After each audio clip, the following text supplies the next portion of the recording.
This video is going to go through a lot of the information related to using EasyBib. I've gotten a lot of questions about how you actually should be doing this. So I'll show you a couple citations quickly, and then I'll show you how to actually create your works cited page and where it should go in your paragraphs. So first I need to go to easybib.com. And if you see a page like this, most students seem to just not have this show up, but if you do see a page like this, you want to click I only want to create citations. Make sure that MLA 8 is selected. There are all these other styles for doing citations, which are appropriate for other fields, but for English, we want to just use MLA 8. So make sure that is the one that's selected at the top. Okay. A lot of your sources are going to be websites, so let's get a common one that people will be using so I can show that. So let's say you're using the Occupational Outlook Handbook, which is one of the things that I had linked on the instruction document and the research page. So let's say we're looking for electrical engineer, because I have a lot of examples related to that. Electrical and electronics engineers. So a lot of people will just copy this and paste it in here and do the auto cite, which is fine, at least to start with. So let's see what it all gets. Okay, so let's cite this one as the right URL. They found some information, but not all of it is going to be correct. So let's just kind of go through and make sure that the things that we're putting in here are actually correct. So article title, we are not just doing a single tab, so you're not going to cite each individual tab as a separate source. So the article title is actually up here, Electrical and Electronics Engineers. So just to save me some time, I can copy and paste that. The contributor is not going to be given on this one. There's no author, so we just leave that blank.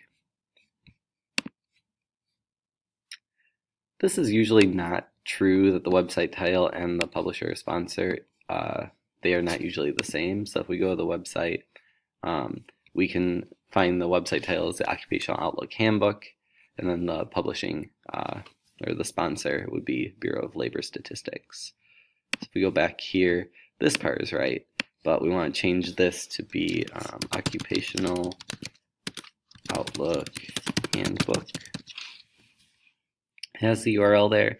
It has the published date. We can make sure that that's correct, but I actually just saw that a little bit ago, that that is the correct date. So we can leave that. That is all done, so we can click Complete Citation. And you should see that in a list underneath all of this information. So they have tons of pop-ups on this ad, which didn't used to be the case. It's gotten a lot worse over time, but you can still see this list, and you can see the ones down here. So I actually had another example where I did an interview off of Career Cruising. Okay, so I'll leave that there so it's a part of my list. Now, another thing that a lot of people are doing would be a lecture from Career Day, so let's go through that one, and then I'll show you how to make the works cited page from this information. Okay, so this is something that we saw. It's not from a website or anything like that, so we'll leave it as seen. The presentation title, you could put Career Day, unless there was a more specific title, and then you could put the title and put Career Day as a series or forum. But to give it a title, you could do Career Day.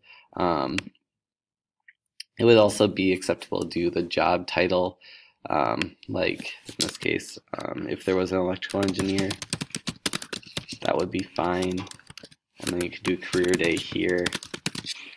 Most of them were not actually given titles, their presentations, so it just kind of depends. If there was a title to their presentation, you know it, include it there, but don't spend too much time on that. It was a lecture. Okay. And then contributors, you want to find their actual names, so this is not obviously the actual name of the person, but you want to find who actually was presenting. And I have that information, so if you don't know, talk to me, because I have a chart with all that information. You could fill in this as Career Day, so event title you could do as Career Day, but again, if you put that as your presentation title, I don't know if it's necessary, but you could do career day still, even if you have that. City, Portage, okay, Wisconsin. And it was, just one moment, October 24th. Okay, so you put 24, you would choose October, and it was of this year. And then you're done. You can complete your citation. I want to make sure that that location box is actually correct, that we do the state like that. Yep, so that is what it's supposed to be. So where it says location, they're actually asking for the state. So now I have 3 different citations. Remember that you do need 4, and one of them needs to be a primary source. So this would count as a primary source. An interview from Career Cruising would count as a primary source. I think I did this very quickly to show somebody, Angela, the actual title of the page of the interview, I think, should be questions and answers. Let's actually fix that quickly just so people don't copy this. So maybe it's because I left that blank. Questions and answers is what most of them come up as. So let's just do that and see if that looks a little bit better.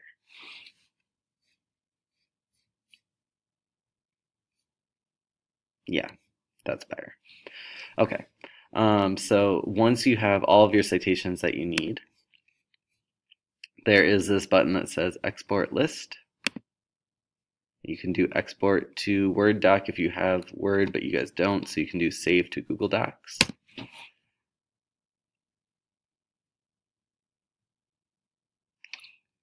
Use one of your accounts.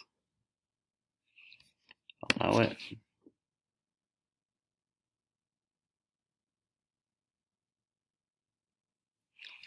And it has now made a Google Doc for me. So instead of trying to find that in your drive, it's probably easiest just to click this Go to Google Docs button, and it will open up this page. Everything is cited for you perfectly.